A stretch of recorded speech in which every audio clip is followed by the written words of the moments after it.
So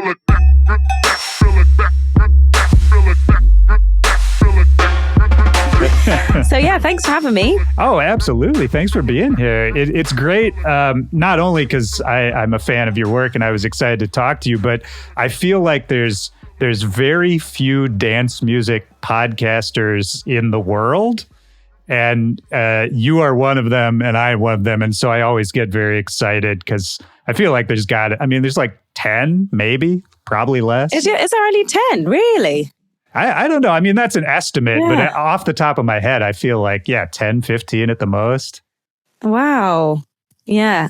And none for vocal artists. Well, and this is the other thing I was going to ask you. I mean, do you know anyone in the vocalist world who is doing anything like this? And, we'll talk about the whole podcast and go into it, but I feel like you're kind of pioneering it.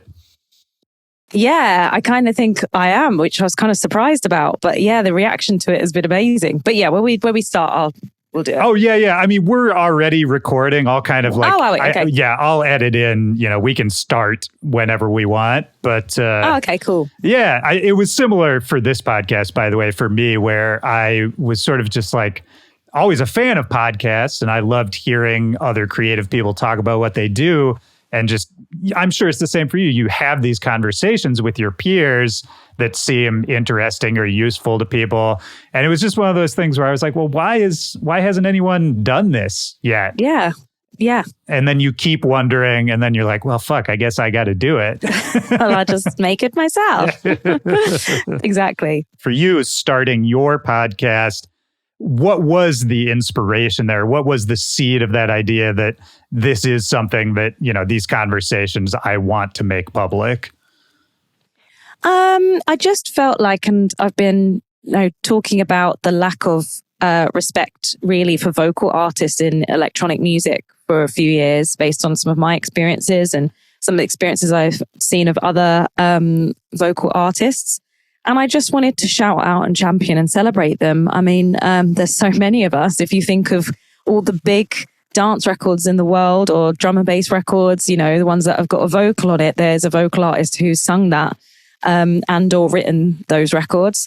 And yet there is still so much emphasis and highlight on the DJ and producer that you're kind of the vocal artist seems to be very secondary.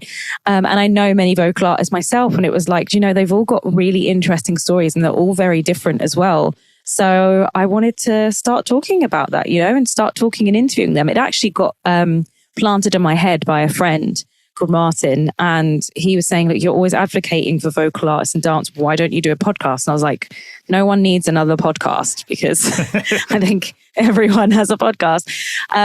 But then the more I sort of thought about it, and then I was looking around and I was seeing other podcasts happening in dance, but still no one's really talking to the vocal artists.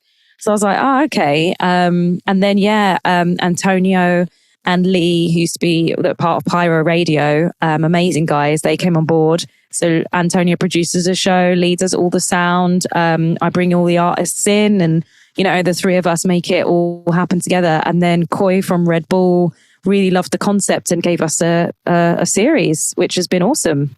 There's something about, for me, and I'm just speaking as a fan of podcasts and sort of those kinds of conversations, there's something about hearing two people in the same world kind of speaking the same language that I find really interesting. I think it's part of why I love doing this podcast too, but there's something about getting that peek behind the curtain that for me, it almost doesn't even matter what it is. If it's something I love, like dance music, it's a bonus. But there's something about hearing people in a secret world tell you about their secret world that there's something about it. I just can't ever get enough of it, Mm-hmm, yeah, I especially love it when people tell the truths, and the stuff that goes on behind the scenes. Yes. And because I think that your story has impact and it has power to make other people see what's going on and go, well, that's a great way to do it, or that's a terrible way to do it. And, some kind of development comes from people sharing their experiences. Yes, absolutely. And I love that you said telling the truth too, because especially you know this probably as much as anyone, the dance music industry, the entertainment industry in general, is so different than what the public perception of it is once you actually get inside of it. And it's interesting for music because I feel like I'm making this up as I'm talking to you, but music theoretically should be one of the most confessional, it has the ability to affect people so deeply. And so you'd think sort of logically that would make it the most personal business. And yet, when you get inside it, you're like, oh, everyone's just performing all the time. And oftentimes what is coming out to people, maybe it started as a seed of some kind of truth, but a lot of the times, by the time it gets out to people, it's kind of turned into something very different. I don't know if that resonates with you. Yeah, sometimes. I think, there's all kinds of crazy stuff that goes on, especially the music industry. It's a roller coaster, and loads of people have different relationships. It's a weird business because also everybody knows everybody, but these people are tight with these people are tight with these people kind of know these people. And, it's a very, incestuous business in that kind of sense. And everybody's excited to meet someone new too, because it's like fresh energy. But you end up finding and gravitating towards the people that you really do feel comfortable with, because it's a vulnerable job. You do have to put yourself on the line and go into rooms and try and bring out your best self and make something which feels magical and special on tap, especially if you're doing loads of sessions or, and then delivering, depending on who the artist is or what the song is for, delivering for that thing specifically in mind. And so you kind of live by, it's like you live by the sword, die by the sword. It's like live by the pen, die by the pen. Yeah. So there's an element of that. And I suppose the way some songs come together, the story is, and everybody, social media nowadays, like TikTok and stuff, you've got do behind the song, how did you make the song? And that's not as exciting as it used to be. I think, that back in the day, imagine Prince talking about behind the song. But nowadays it's like, well, I had another session and we went into a room together and we made this song and I recorded it and released it. And now here we are. Like, Yeah. I mean, this is a very old man kind of thought. And I don't really know if I agree with it, but that is something I think about sometimes with sort of the iconic artists of our recent past, the Princes of the world, that, there was all this mystique. There was so much we didn't know about Prince, and that's part of what made it work. Yes, exactly. He was magical and weird and mysterious and confident and sexy and colorful and bold and blasé and, aloof. There's just so much. Then you listen to, one of his songs, like we were driving the other day, my fiance and I, and we were just listening to the radio and Most Beautiful Girl in the World came on, which is one of my favorite Prince records ever. And just like the layering of the instrumentation and little places, da, da, da, da, da, with the music, could you be? And then when he just drops it, I mean, like, there's just so much going on. And that is part of the magic, like listening to it, thinking, how did he come up with those little melodic riffs at that point of time and the musicians he was working with at that time, Yeah. But yeah. And then you really delve into the music. I do miss that magic. Well, and it's, we will never have a way to really answer this question, but then the question becomes, would Prince in 2024, if there was a young Prince, exact same person, just transported in time, does it happen the same way? Does the music sort of overcome whatever, obstacles it takes to make a success? Or was it something about that time period and about that mystique and, the scarcity of what he was doing that made it work? And I don't know. I'd like to think the music would overcome regardless, but I can't call it. Yeah, I know. I wonder if the Prince of nowadays would just leave on a permanent camera and just let it capture bits and just post it on TikTok, and then people would go wild, maybe. I mean, that might work too. That actually is not a bad idea. Yeah, that could totally work. But I think, you'd have to be comfortable at space. I do get social anxiety. Like, I'm still promoting my single Unconditional at the moment, which I'm really excited about and is doing really well on radio. It's one of my most successful solo singles to date on my own label. Great tune. Thank you very much. Yeah, I'm really proud of this record and I love it. And but as it's on my own label as well, I'm feeling the pressure of thinking I need to make more social media content to promote this record beyond what I've done so far. But I'm already exhausted by the thought of trying to do that before I've even done it, because it's like, the ad spend as well, like talking about TikTok, I feel like I'm constantly advertised paid spend to promote. Yeah. And that feels really frustrating, seeing something you've posted, which feels like it's a cool post, and I'm doing those things that they're saying, like hashtag this and blah, blah, blah, this. And then you do that. And then it's like capped at this many views. And then you get an ad for advertising. An ad for advertising. So yeah, that kind of thing does feel quite frustrating, knowing that a record is doing well and you want more people to hear it, but you're thinking I have to try and become this marketing machine to get more people to notice it. But that is also based on this company's machine. It's it's weird. No, it's weird. It's weird. It's frustrating. I think it's something that any artist at any level is having to navigate in this era. And what's interesting, and I don't know if you've found this in the conversations you've had on your podcast, but for me, talking to a lot of different artists on here, I mean, everyone's feeling it. Everyone hates it. And no one, even the people who are like really playing the game well and, doing all the right stuff and probably spending money on ads and big successful social media presences, even them, if you ask them, they hate it. No one is enjoying this process.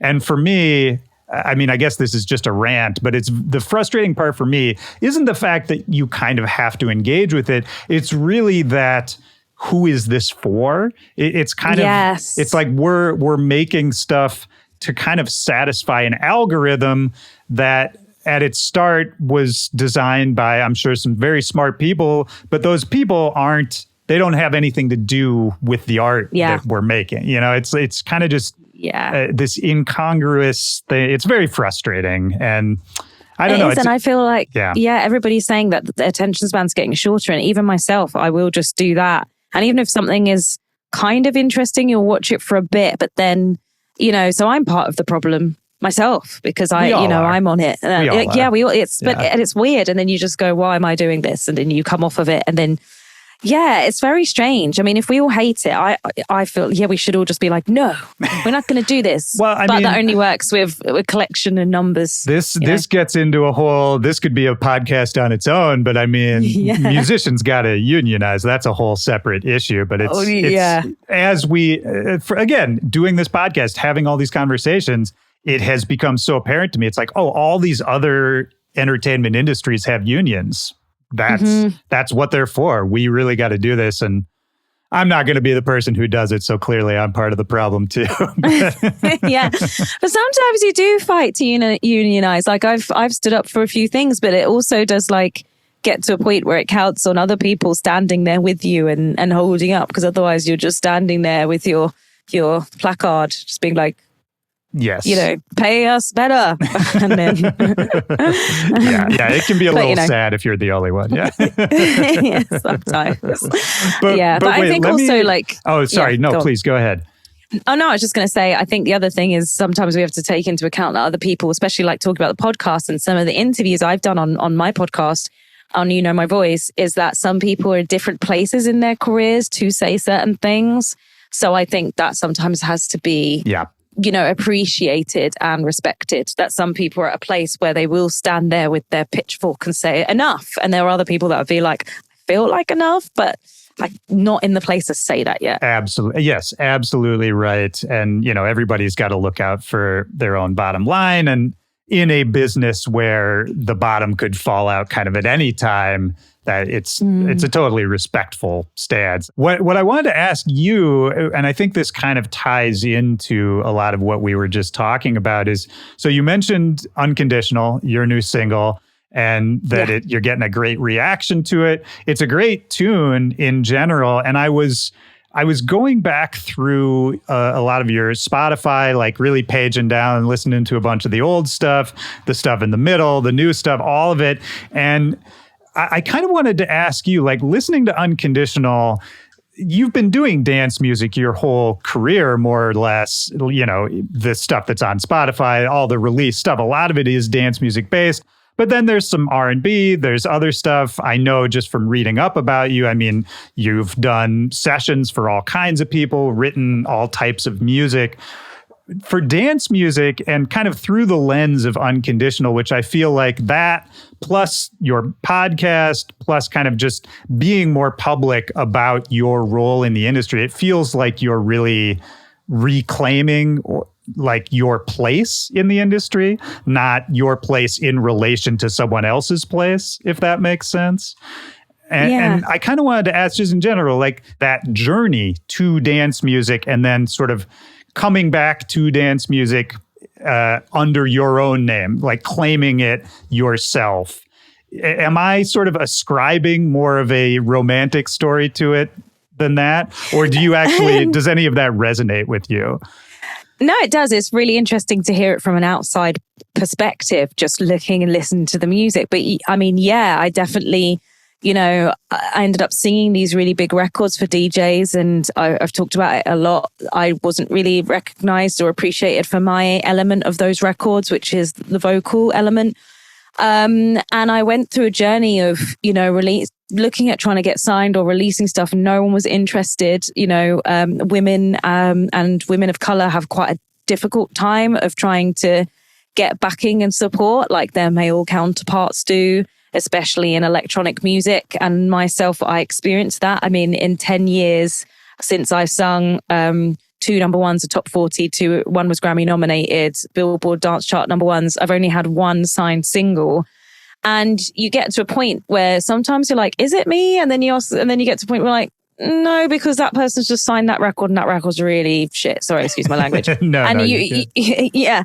And you're like, no, there's something not right here. So, you know, I did back myself. I did go for a period where I was just like, F dance music, I'm not doing this.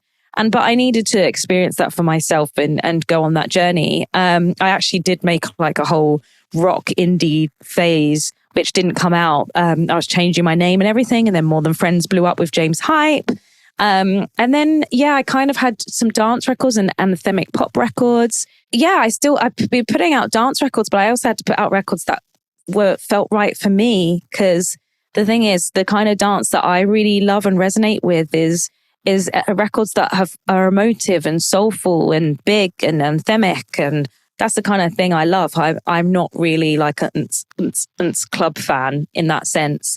I like seeing DJs and being in live club spaces where you get taken on a journey. So yeah, I think it got to a point, especially this year with Unconditional as well. It was like I could skirt around the bush and be like, hey, please notice my space. And it just got to the point where it was like, hey, this is my space. Yeah, you know? Absolutely. Well, and there's something in it.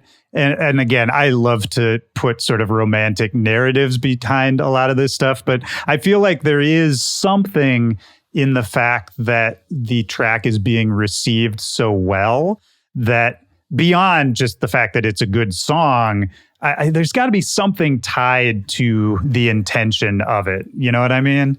I don't know. I think the way we wrote this song as well, it was myself, Louis Ryan, and Steve Minofsky in the studio. Steve is an incredible musician, and Louis and I have written quite a few songs together, and we bounce off each other extremely well. We're very comfortable with each other now in terms of like writing with each other, that we'll push each other and, you know, say like we can elevate here and there. But I definitely felt like when I was saying, you know, yeah, I want to feel like number one more than a shoulder you cry on. That kind of felt a bit music industry for me in my own, you know, lyrical way. Obviously, the song's about a relationship, but for me, that was kind of my relationship with the music industry. I felt like I constantly get emails going, we would love you to sing this record for this DJ who's doing this and blah, blah, blah.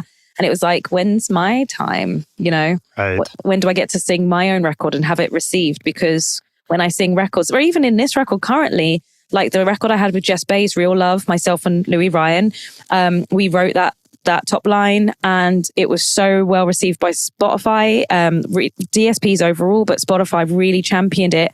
And then Unconditional was coming out. I was really excited to hopefully get similar support, or at least some good support, and hardly had any support. Like, loads of love to Apple and Deezer and Amazon, who really did have been backing Unconditional, but that was really frustrating. It was just like, why am I suddenly less important to playlist because it's just my record? Yeah. That doesn't make sense to me. And especially when radio is supporting it as well, and you start going, what is it and what do I do now? And you don't want to go cap in hand being like, please, sir, can you playlist my song? Yeah, you know? Yeah. But that's a bit of like truth, home truth right here. And you want to just be online being like, everything's awesome. But you're kind of going, I need to progress, but I can't progress if people keep shutting doors. Yeah, absolutely. And I know you've talked about these stories quite a lot in your career already. So if there's a way to sort of briefly talk about, for the people who may not know, like what happened with those early singles, like I Got You and all that, you know, is your voice, these huge smash singles that people did not know it was you because your name was not associated with the song. And it's a thing that happens quite a lot in this industry. But again, I think it's the kind of thing that the public doesn't really have any view on. Like for you, as much as you'd like to get into it, what happened? Like, where were you in your life? How did it come about? What was that experience? Yeah, I mean, I've talked about it quite openly before and on my podcast as well. You know, I was a session vocalist. And for anyone who doesn't know what that means you get paid to go in and deliver a vocal. And I was happily doing that, you know, for years. I was a backing vocalist for Adele on the 21 tour. I did the Brits, the Oscars, the Royal Albert Hall, toured with Leona Lewis as well, sang BVs on Leona's Christmas with Love album. So, you know, I'd be doing that for years, and I'm a very proud working class girl. So I had to pay my bills by working. And I found that singing, which was my favorite thing to do, my biggest passion, I was good enough at that actually I could get paid to support my career with my dreams and where I wanted to be, and to fund that. You know, I did work a normal job for a bit and then managed to get more and more singing work and come out of it. So those songs ended up being session records, but it was that year of, because Cry Just a Little Flamingo Players, that blew up 2012, I think. And I didn't have any manager. Didn't really know what that meant, but that kind of just did its thing and then disappeared. But it was when 2014 happened, and then I'd recently had a car crash as well. So 2013, I ended up not being able to work because end of 2013, I'd end up having a car accident. And that taught me a lot, because you really reevaluate what's going on in your life. I wasn't able to walk for a bit. I was in a wheelchair, had severely prolapsed disc, L5-S1, and a fractured pelvis. I also saw friends who were really there for me, and also people that cared because I was like a doing well session singer on the scene and like a BV at a certain stature. So, you know, you realize who your real friends are and who care about you because you do certain jobs. And I got asked to sing those songs, and I couldn't sing them standing up. So I sang both those records sitting down, and apparently it was my voice that was needed. The guy I worked with, I really trusted. And when those records blew up and I was still just early walking again, like I could walk for only so far because it took a while for my disc to pull back from my nerve. I mean, people who've ever had disc issues will know the deep pain of that. And I started hearing my voice everywhere, and that's where I was like, what does this mean? And what does this mean for my journey? And I started to ask questions, and it was very much like, hush, hush, this isn't about you. Yeah. And it was like, okay, but that's my voice. So there's an element of this which is about me.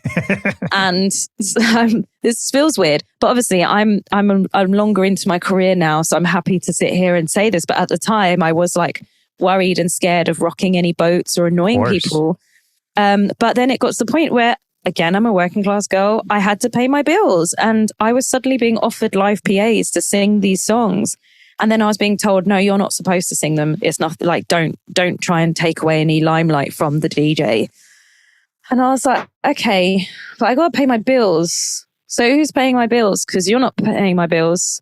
So, and I remember plucking up the courage and saying to the manager at the time of Duke Dumont, like, I've been offered some work. I'm going to have to take it, but out of respect and courtesy, I'm letting you know. And he was like, I really appreciate you calling me up. Look, let me like get involved with this and help you out. And I ended up being brought onto that management team. If I would have happily just, that gif of Homer sliding into the bushes. Yeah. If I had done that, I'm sure it would have been fine. But unfortunately, the way I grew up and my life experience, I come from a background where you have to fight for yourself and you have to stand up and advocate for yourself. And you kind of hope other people are going to come along. Like, people ask me sometimes why I set up my own label. It's like, I had to be heard, to be noticed and to be seen. Otherwise, I would have loved to sign. I dreamt of signing a record deal. I dreamt of someone coming along with this A&R on their white horse and going, we think you're a star, darling. And, and then I could live out my Whitney fantasies, as she's my idol, or Mariah, or all those people I grew up listening to, or Destiny's Child or whatever. But that didn't happen. And so my experience of the music industry has been a lot of reactive. I think my career has been very reactive to stuff that has just happened, and me going, that's me, and trying to catch up and then making something happen for myself. It's been interesting. Well, I thank you for sharing all that, because it's fascinating, and I relate to parts of it in that I've had a similar experience in the sense of being sort of optimistic about the industry when I got into it, and feeling like I have something to offer and people seem to like that thing, so everything's going to be great, and that was kind of at the start, that's really how I thought about it, and then you quickly find out that's rainbows. Not. You quickly find out that's not at all the case, but it is one of those things where, you kind of have to, I don't know. Is there anything in your journey, there's a totally broad, open question, no wrong answer, that you would ascribe to being able to sort of keep a positive attitude, to stay happy and excited and engaged with your work while also adjusting to the realities of the business? Oh, that's an excellent question. I don't have advice for being positive, if I'm being really honest with you, because it's so up and down. I'd love to be more, like, I've read some amazing books. I think one of my favorite books when I was going through a really bad time in 2018, and that was after More Than Friends was massive, and I'd done my second single, Can't Dance, on my label, and I'd spent so much money and so much pushing for it. And James was doing well with his career, James Hype, and I was busting my backside, doing it all by myself, funding it entirely myself. And I got to a point that year, I was just so broken. I was like, I don't know if I can keep doing this. And I've definitely had a lot of those moments in my career where you just hit rock bottom and then you're like, pick myself back up again, and something happens which pulls you back. But there's a book called Pam Grout called Thank and Grow Rich. And it's not Grow Rich. It's after the book Think and Grow Rich, which is a money book, but Thank and Grow Rich is actually about gratitude and learning to, when you're in a bad place, taking things back to really simple stuff. And she does this thing in the book called talking about playing party games, which I like. She's got this really fun energy, and it might seem silly, but it's like when you get into your bed at night, thank your bed sheets. And you're like, this is so dumb. But when you just start doing these little things, she's like such a clever woman, because she's getting you to find the simplest thing that you can find to anchor to positive energy and gratitude, because it does change your vibrational frequency and it does pick you up and it does lift you. And then you're like, I was feeling here, but I'm just raising my vibration to here. And one of the things that sometimes my brain would do would be to catastrophize stuff, and instead, like, sometimes be like, what's the worst that can happen? And like quite a few years ago, I started going, what's the best that can happen? What's the best that can happen today? And I would repeat it to myself like 3 or 4 times, and I'd feel myself lift very slightly. And I'm not saying it's always easy, but just trying to find that little positive thing to get through. Because at the end of the day, I do love music. I love the feeling when you write a song that feels so good, you leave the studio absolutely buzzing. Like the day I wrote Unconditional, like Louis and I left the studio and gave each other a hug because we were like, this felt like a good one today. And that feeling and that high, this is why, you know, there's addictions and all that kind of stuff. And music is an addiction in itself, because when you create and you're creative and you make something which makes you feel like in any kind of way, elated or sad, or lets you cry or lets you jump around, that feeling is just something you can barely describe. And that's why you keep coming back. And it's the industry that is the thing that makes it difficult sometimes, in the politics of the industry. But you'll suddenly, when everything feels low, you'll get that email or you'll get that text or something which is gone, such and such loves your song or wants your song or is back in your song or something. And then you're like, okay, let's go again. Yeah. I always talk about that, especially when you're young and just starting off. If you can get one person to say they like what you're doing, or even to just say that they're aware of what you're doing, it's the smallest thing that means the most. And I think there's something about that feeling that, you're right, kind of never wears off, you know? Yeah, it does feel, special. And that's the part that's hard to remember. I think when you get to a certain point in the career of the industry as well, it is that like more, and I need to work harder and I need to earn more money here and then blah, blah, blah. And then also as you start progressing, you end up in bigger rooms with bigger people who have done bigger things. But then you'll be in a room where you're bigger than this other person who's looking up to you like, oh my God, but you're sitting there looking up to that person who's like, oh, that's... So it's kind of like a weird, like endless road, because there's always going to be someone who's more successful or whatever. But I think it's trying to find that sense of peace within it, which is hard to do. But I think you sometimes in this business, you got to take each day as it comes and allow yourself for the days that you don't feel good. Yeah, absolutely. I mean, it's anything working with creativity, which is a finicky resource, shall we say. You're going to have some of those days. It's funny hearing you talking about that feeling you get, that indescribable feeling when you write something that you know is really impactful or means something to you. Do you remember the first, or at least a very early time you wrote a song or a melody or anything that gave you that feeling? Yeah, my parents used to make me stay in my room and write songs on an 8-track. And they made you? Yeah, I mean, when I say they're both musicians as well. Okay. And so they were like, if you want to do this, you best get to work. And they had like an 8-track, which is going to be so old school for some people listening to this. They'll be like, what is that? How old were you at this time about?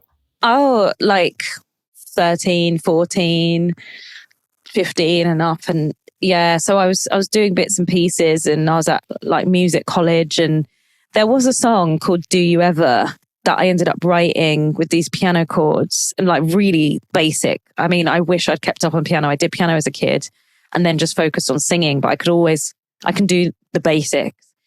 But I ended up really vocal layering this song. And it was like, do you ever get this feeling where you just want to cry? Sometimes I want to run away. And it was like this kind of like really broken song, but it ended up having all these layered harmonies to it. And I kept bringing in extra vocals and looping and like, not exactly a canon, but there was something, it just kept developing.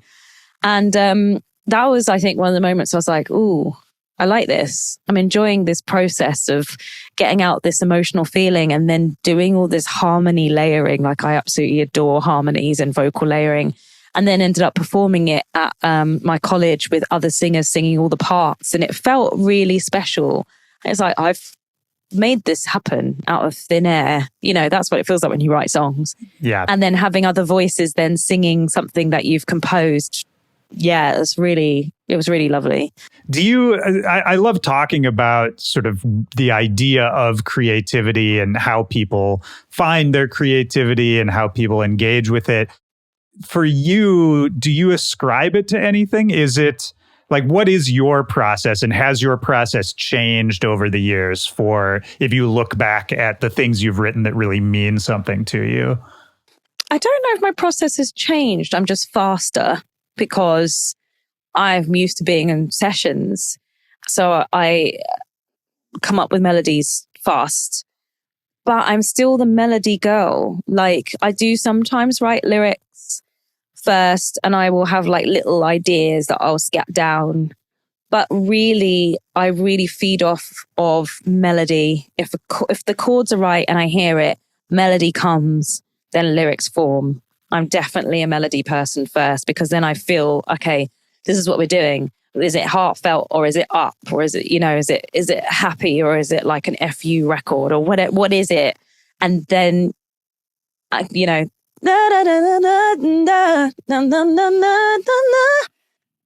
been thinking of these days, like whatever. And then the lyrics will come. Interesting. Yeah. So that's definitely always been my process and what I gravitate to the most. This is a very ignorant question because I'm not a singer. Is it the kind of thing where the melodies come to you pretty quickly? Does having the melody make it easier to find the words? Like once the melody is there as sort of a container, do the words just sort of appear? Is it something like that? Yeah, definitely. I think that's a great way to describe it. It really does feel like that for me. And then obviously melody can change and adapt because sometimes if you're like da da da da da, and then the lyrics come and then you're like, actually this lyric would be awesome. Then you adapt the melody to fit the shape of that lyric. So then they start playing off of each other. But definitely my starting point is melody. Yeah, it's fascinating to me because, when I talk to producers on this show, there's often a lot of talk of finding your sound and really, having a signature sound kind of thing. And of course, there's many vocalists we all know that have a signature sound or a signature style. Do you feel like you have found yours at this point in your career? And would you be able to describe it? I mean, I know what mine is. It's definitely dance pop / pop dance. And sometimes I say anthemic dance pop. But I have some really, really pop records, which I absolutely love, which I just can't put out yet because I'm still making my name for myself obviously, if you're in the business, you'll know who I am. But if you're not, I'm talking about public. Like we said before, it's still trying to connect listeners to me. It's too confusing, as I get told over the years, to do this, that, and other. You have to be a genre and go through for that. But I think it sounds like me. And then when I play people the body of my work, like I have an album of material already, it's like, no, this is Kelli-Leigh. This is Kelli-Leigh sound. So I think I do have a clear thing, but I think it will be allowed to breathe when certain people allow me to breathe with it. That's a great way to put it too, is that, it's not always just what you're able to make. It's more sort of how to contextualize, you as a whole. Yeah. Because also it's just really funny. Because we are multifaceted beings. Like, not everything is the same. Like if you listen to your favorite artist growing up, yes, they had a sound, but one record was a dance cut. If we go back to something like Whitney, one record was I Want to Dance with Somebody. The next record was I Have Nothing. They couldn't be more different in terms of one is this most incredible ballad and one is a disco dance banger.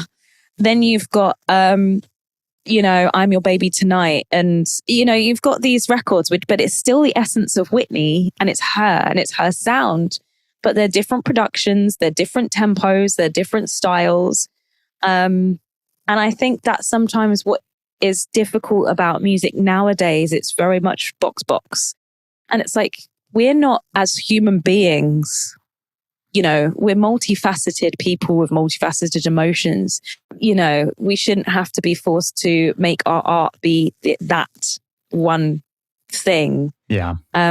Because that doesn't make sense in terms of the journey of the artist. I mean, it makes sense if like I wanted to do death metal and then I wanted to do a drum and bass record and then I wanted to do a chill summer house, Ibiza house record. Like that doesn't make sense. I totally get that.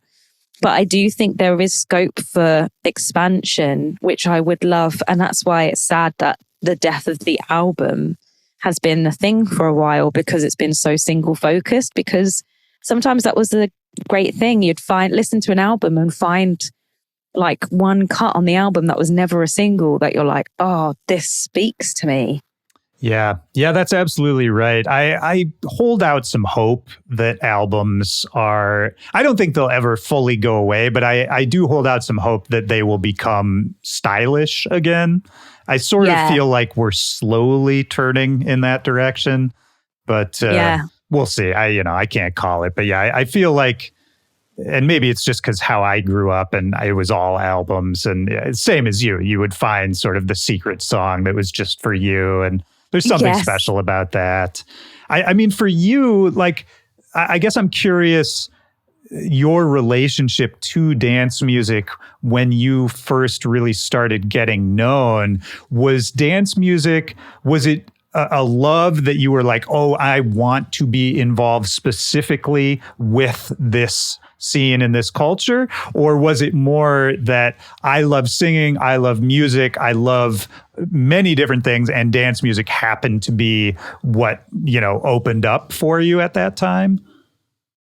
Yeah, I don't think I like specifically went out my way to seek dance, but I had an ex who was a DJ, and that was my first foray into clubs and stuff. And he'd play really soulful house, and I loved that. And then I met an amazing DJ called Miss Kelli-Leigh, who runs a all-female group called High on Heels. And she ended up bringing me into the band, and we toured everywhere. She took me like away on my first gigs. We went to South Korea, China, Dubai, India. Like, we really toured Norway. Like, we were all over the place. How old were you at that time, out of curiosity?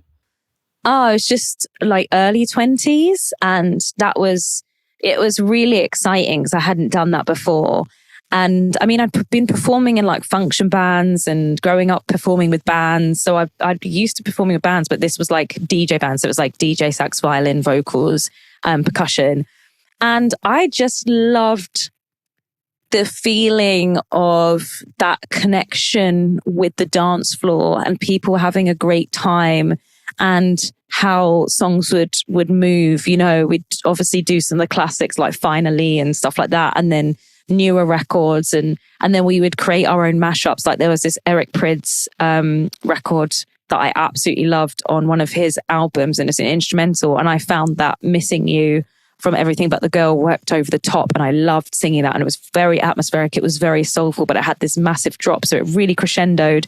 And sort of playing with the crowd in that way, I really did fall in love with. And so I think dance kind of found me. And then obviously when I Got You and I Want to Feel happened and Love Too Deep, suddenly everybody was digging into the cover the 90s and stuff. And those were records I grew up with Whitney and Toni Braxton and those singers I would like sing along to growing up. So it was in my blood.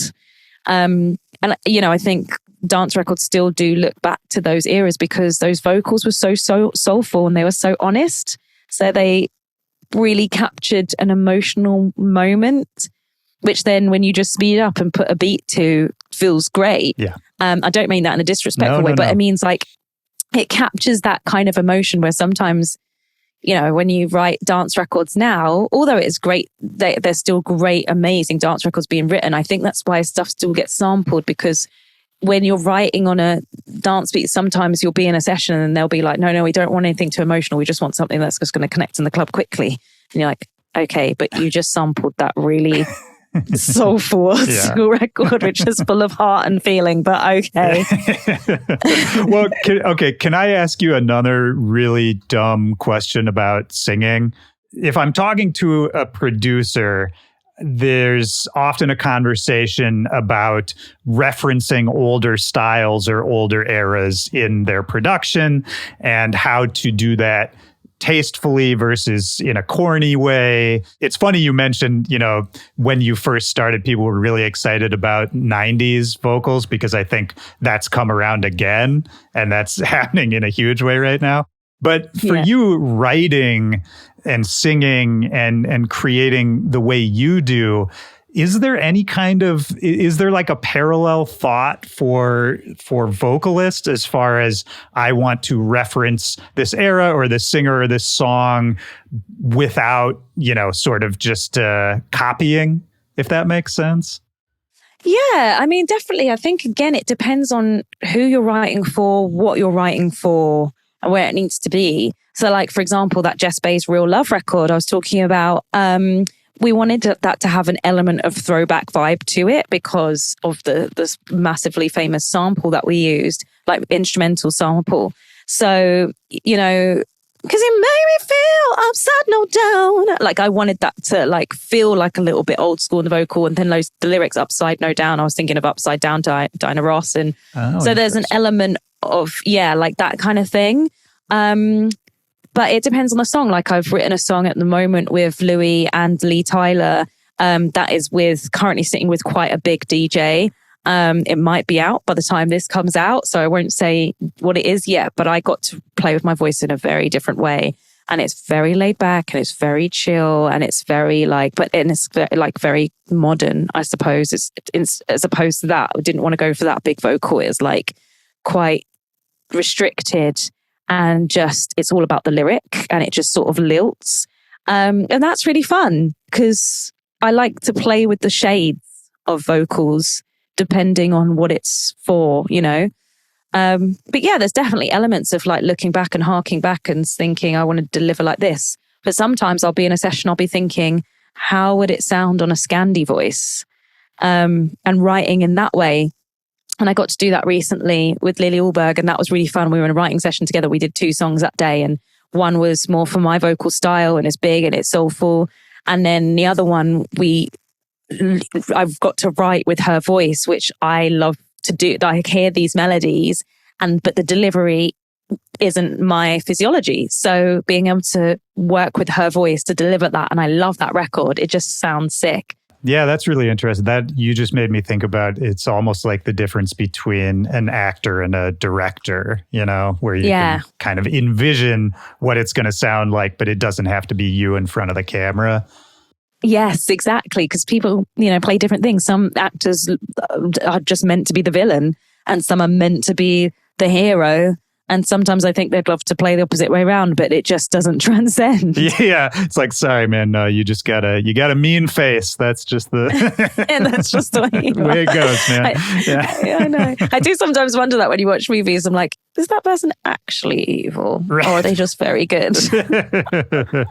I feel like with any of those kind of questions, the answer is always like a little of both, Yeah, totally. I've got to pull it from somewhere, eh? Yeah, exactly.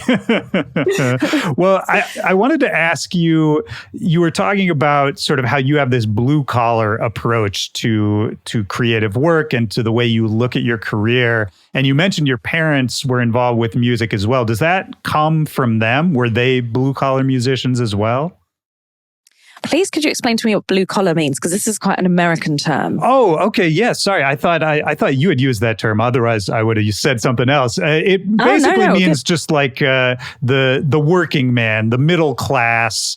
So blue collar means working class. Yeah, okay, and white collar would be sort of the upper management. City. Yeah. Yes, because I've heard white collar before. Yeah, white collar crime and stuff like that. Exactly. Yeah. Oh, that's interesting. I learned something new today. They were both really into music, and they've got a lot of joy from that. And 2 of my uncles one was a singer, one was a drummer as well.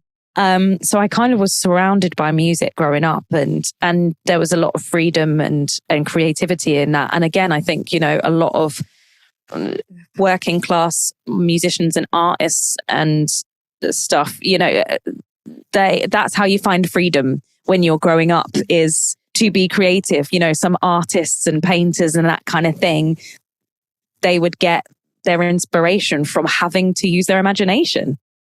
And I think, that's part of it, really. It's just you find freedom in your mind and how you create an outlet. Was it the sort of thing, I guess now I'm sort of just asking what kind of kid were you, but was it that sort of thing where you felt for whatever reason that you weren't connecting with what was right in front of you, your reality, and it was a bit of a way to like expand your world or be in a different world?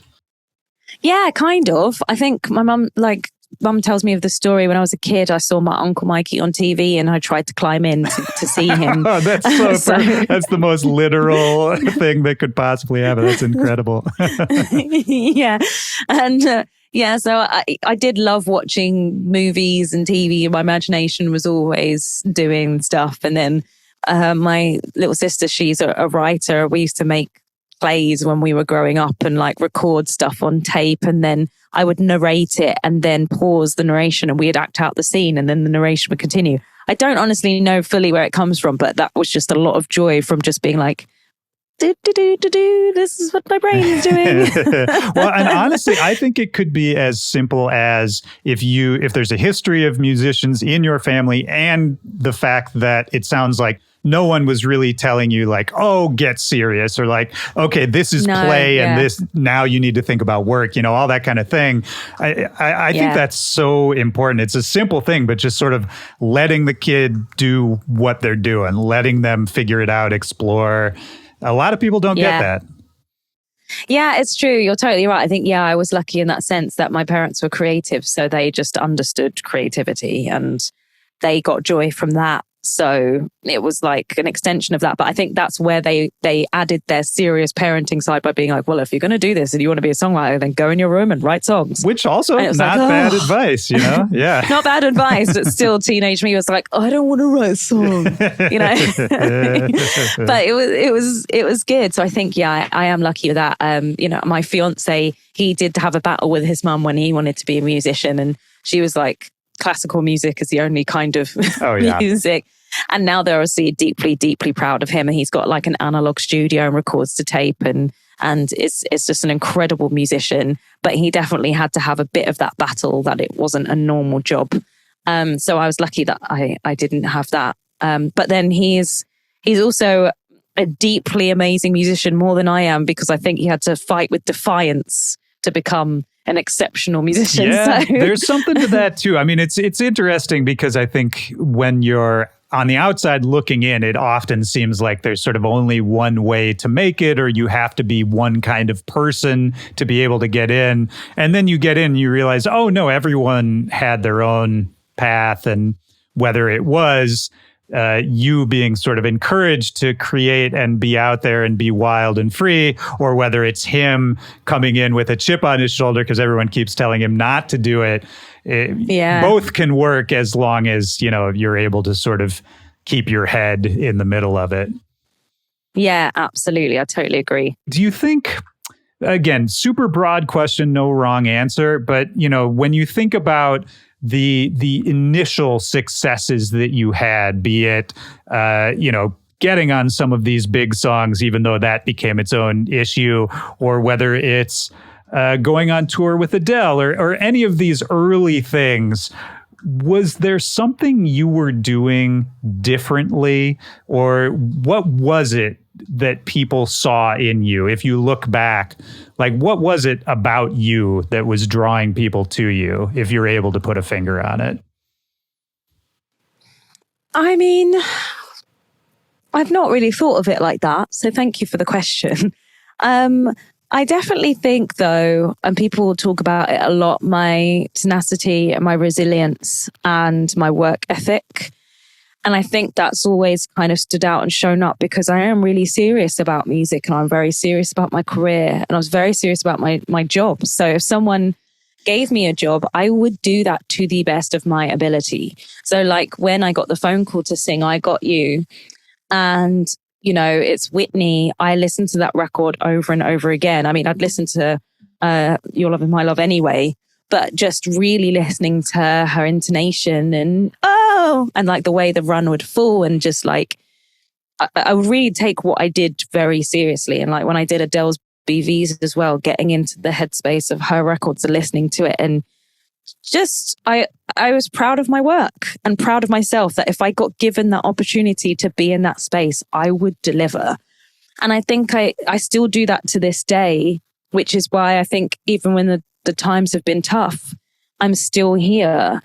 But then sometimes I think, although that's been the thing that's made me stand out and maybe people have given me opportunities, sometimes that has been my hindrance because I have been overlooked for things, for help with things as well, because it's like, Kelli-Leigh will be fine. She'll just sort it out.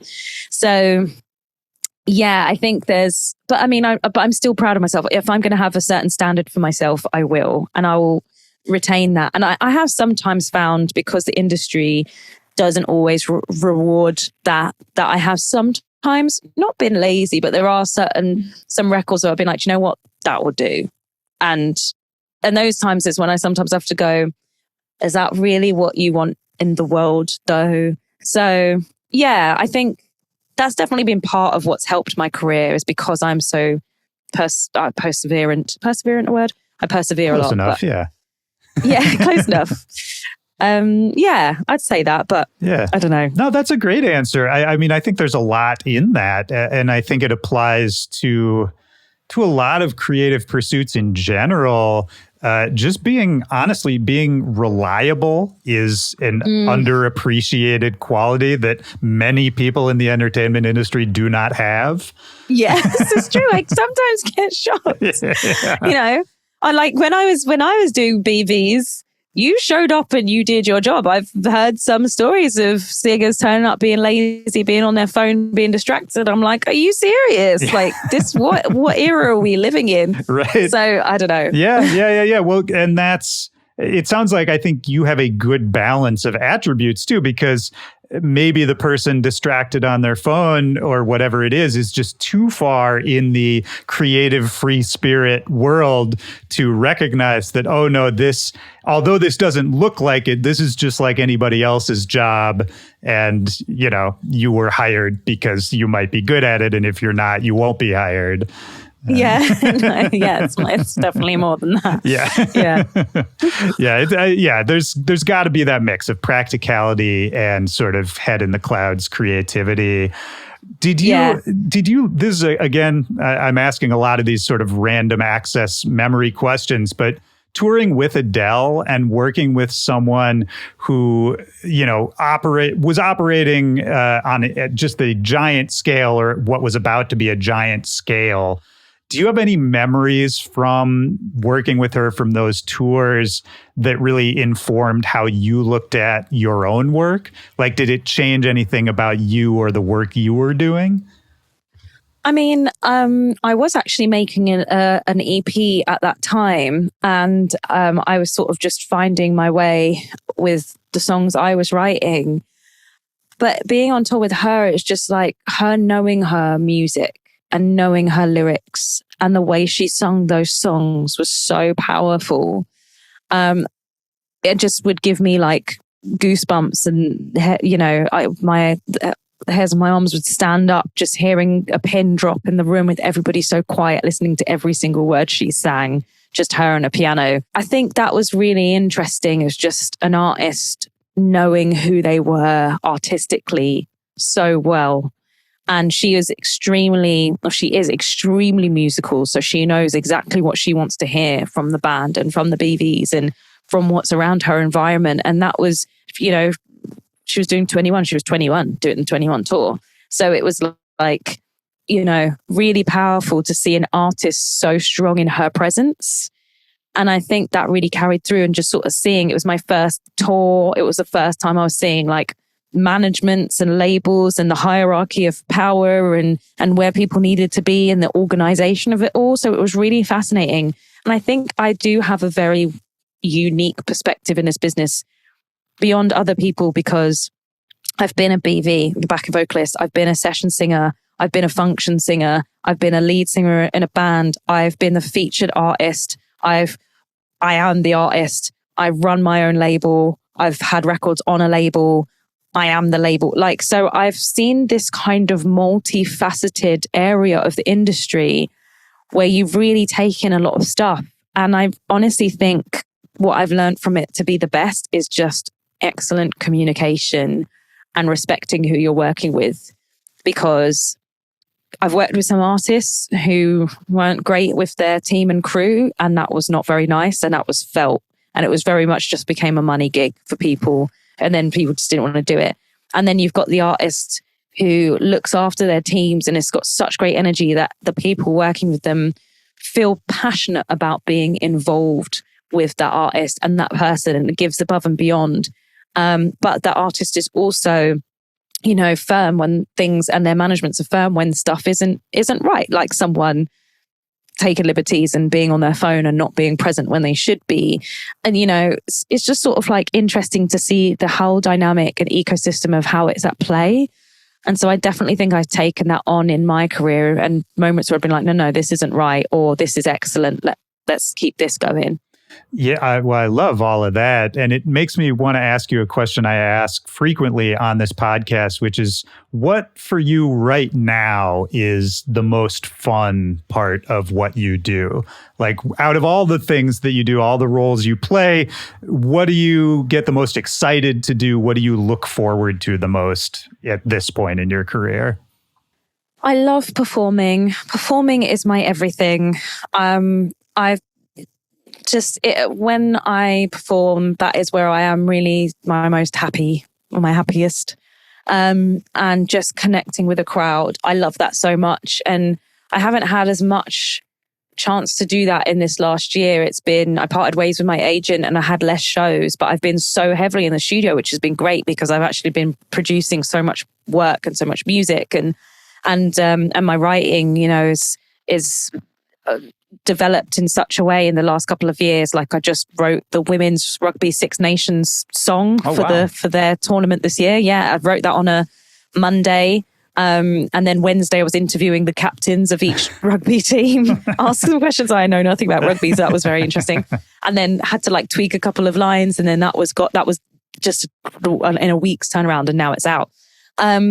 But yeah, so I think I get the most joy from performing and also from recording. I love vocal production for myself and being in my studio and being with my mic and doing what I do. I love that element. And I love the creative side. Like, I love putting out like Unconditional. I love putting out the records on my own label. I love shooting Birds and the Bees, my music video last year for that single. I love all of that creative aspect and the creative control of I'm commissioning the artwork. Some of the artworks I made myself. Birds and Bees artwork I made myself. New Chic I made myself. Like, there's quite a few artworks. I've taught myself video editing because it saved me money. So quite a few of my music videos I've video edited myself. So I actually do love the creative elements of music and releasing music as well. But I don't love funding it all myself. Yeah, well, that's fair.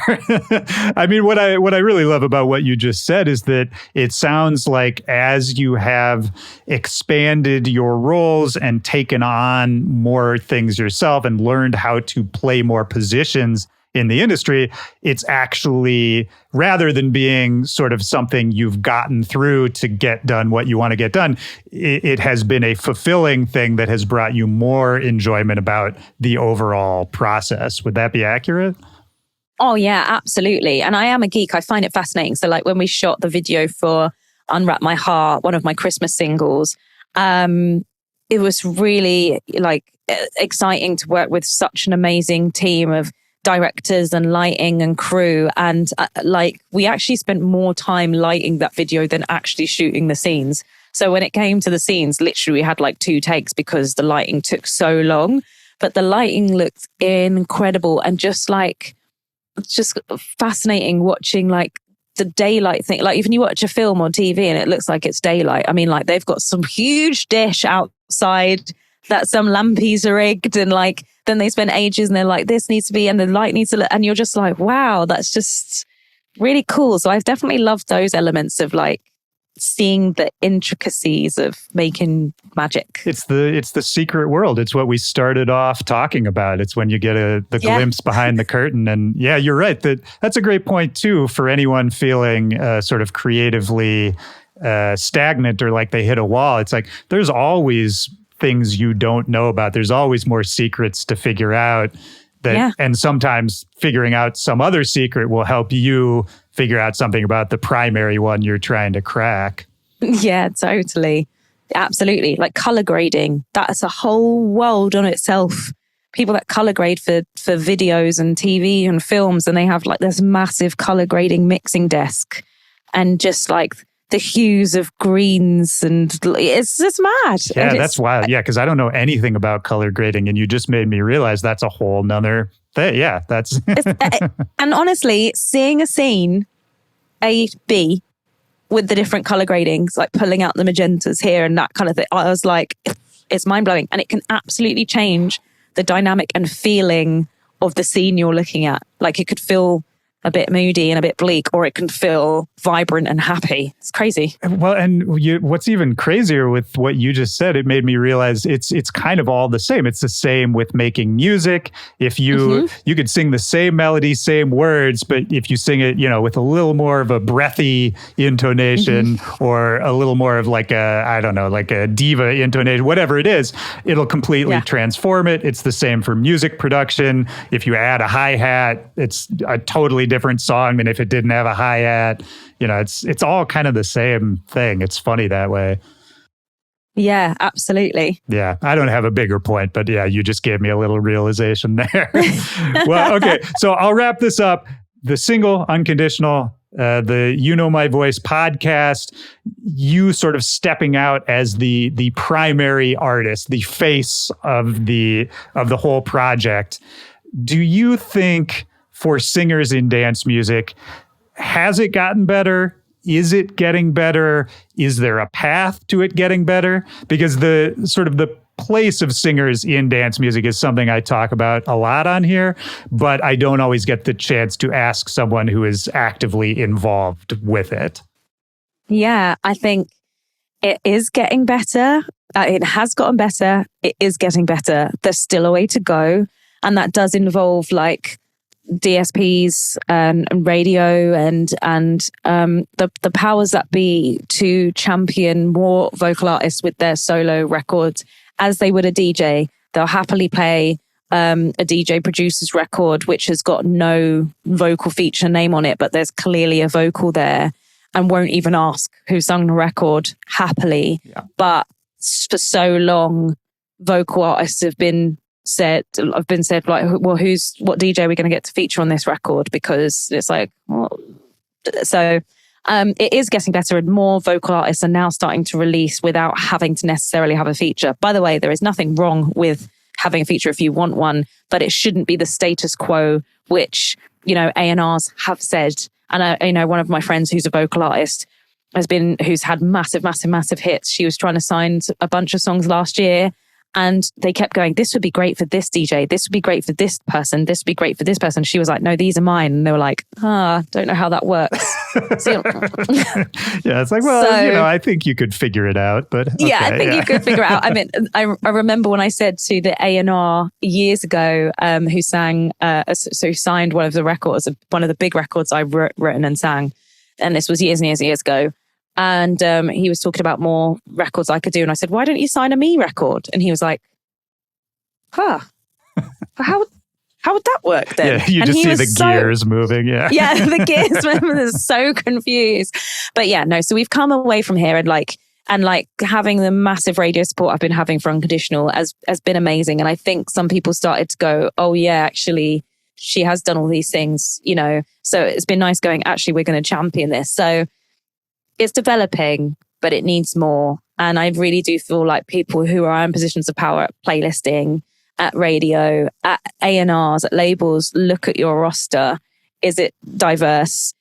Have you got, and I mean, I ran a playlist in lockdown for independent artists and I actually really loved doing it. And I found a load of new artists I would never have found before by doing this. And some days I did have music which was predominantly from straight white men, which is cool because they're all making music and they're making great music. But I would also know that I only had a space for a certain amount of songs that week. So I delved in deeper and I went through the list to find more people. And I didn't bin off those songs. I was like, they can go on the playlist next week because I still love that song. But this week, I don't want it to be, I need the playlist to have some women on there. I need to have some LGBTQ artists on there. I need to have some people of color on their playlist. So it can be done. Yeah. It just takes a little bit more work. And it's whether people are willing to do the work. Yeah. I mean, to me, and maybe this is just the perspective of somebody who's been in the industry for too long, but it's to me when I see, whatever it is, the the song lineup or the festival billing or whatever. When it's all white dudes, like, and I say this as a white dude, I'm just like, it's getting embarrassing at this point. Like, I know. I mean, my fiance is a white dude, and he's the first one just being like, I mean, seriously, it's just like the boys' club again. That's where it's all the bros. And I'm like, yeah. But then you as a, myself as a woman and a woman of color, sometimes you feel like you have to pick your battles. Of course. And the days that you can call it out, because otherwise you don't want to sound like you're just whining. But yeah, I mean, it's pretty obvious if people want to look at it and be held accountable, and sometimes they want to be like, oh, I didn't realize. But and I'll even give them that grace. Okay, maybe you didn't realize. There's still people who haven't even thought about this stuff yet. And if that's the case, that's fine. But then once you realize, it's like, well, it's not actually, it shouldn't take you that much time to sort of, make a little change. I don't know. It's a rant for another podcast, but yeah. Yeah, hopefully but that's, development. The more people, and I think that's the thing as well, is like having allies in the industry and more people advocating. Like Jaguar made a gig rider that she's trying to get out there that not everyone's willing to have. And that is for live shows, that if it is a lineup of just men, diversify it and have other people say, I mean, it's up to people, like we've come back to before, is whether people are willing to stand up at that point in time, or if that works with their bottom line. But if more people just go, hey, this lineup could use another diverse character or whatever, that is what will change the game. Other people standing up and calling it out. And that's how we look out and look after each other, is by going, hey, hold on a minute, could we do this? And then, and then I'll go, oh yeah, okay, cool. Yeah, absolutely. And it's, again, this is the last thing I'll say about it, but we were talking about how we don't have a union. And when you don't, and when everyone's kind of on their own little individual islands, we have to take care of each other. It's the only way it'll work, because there's literally no other systems in place to watch out for all of us, each out on our own. Well, I mean, I'm on the board of the Featured Artists Coalition, so that's a union element in itself, but it's not a union. And I've really loved being part of this organization because it's run by artists, for artists, looking out for artists' rights. And they do really great work. And I'm really proud to be a part of it, because I've been able, with this company, with the FAC, to make changes in areas and with the Musicians Union, talk about, featured credits and vocal artist points. So there are places out there, but I do think as artists ourselves and creatives ourselves, we need to group together more in standing up for things. I know like songwriters are with like 100%ers and stuff like that. Songwriters should be getting points on records now. I do think they should. That should be coming from the label side, because there isn't enough money because of the way the industry is with streaming now. If you're just a songwriter, like luckily I write songs and I vocal on them and I feature on them. But for records that I've just straight written and I haven't featured on vocally, I'm just relying on that record doing really well streaming wise or at radio wise to make some income. So I do understand like why songwriters should be saying, because we don't get paid for going in to write songs. Right. You don't get paid to, I mean, unless you're a certain level, you do go in the studio and have to create something and then hope it gets cut. Like I've got a Dropbox full of songs pitching out, hoping it gets cut. And if you're thinking of how many songwriters in the world, so music and writing, songwriting, it's all the backbone of music. And we can have there's enough money for everybody, I reckon. Yeah. No, you're absolutely right. And yeah, I was being a little hyperbolic saying there's no other structures. Of course, there's great organizations out there. No, because you're right. Yeah. No, you're right. Because it isn't solid. We're not solid enough together. So you are 100% right. And so there are things there, but I feel like we do together need to stand shoulder to shoulder a lot more. And I think the industry would be in a better place. I mean, if you look at what Universal have done with TikTok, it is wild, especially Universal with Uniport and how they don't like to pay people for 3 months. I'm not on Universal, so if Universal want to come for me. But yeah, I think that has made its own statement, and it's also TikTok having their own statement. And, so things can be done, but it's just whether people are brave enough to do such things. It's been great talking to you. Before we go, is there anything else we didn't talk about? Anything else we should mention? Anything else on your mind? Oh, no, just thanks for having me. Thanks for having me, Willy. And I mean, like, hopefully people listening to this, come and find me and on my socials at Kelli-Leigh UK and listen to my music. And if you love it, I think shout out to downloading your favorite songs from artists, because that makes a huge difference than just streaming. And if you do love certain dance records and you really want to know who that voice is, definitely drop a message somewhere to the DJ producer who made that song and be like, hey, who's that voice? Because I love it. So yeah, I think that's for the listeners to do some investigating. Hey, I love it. That's, I think, a great note to leave it off on. And it's been a real pleasure. Thank you for doing this. Thank you so much for having me. Absolutely. All right. Well, take care. I'll let you go. Have a good one. All right. You too. Bye.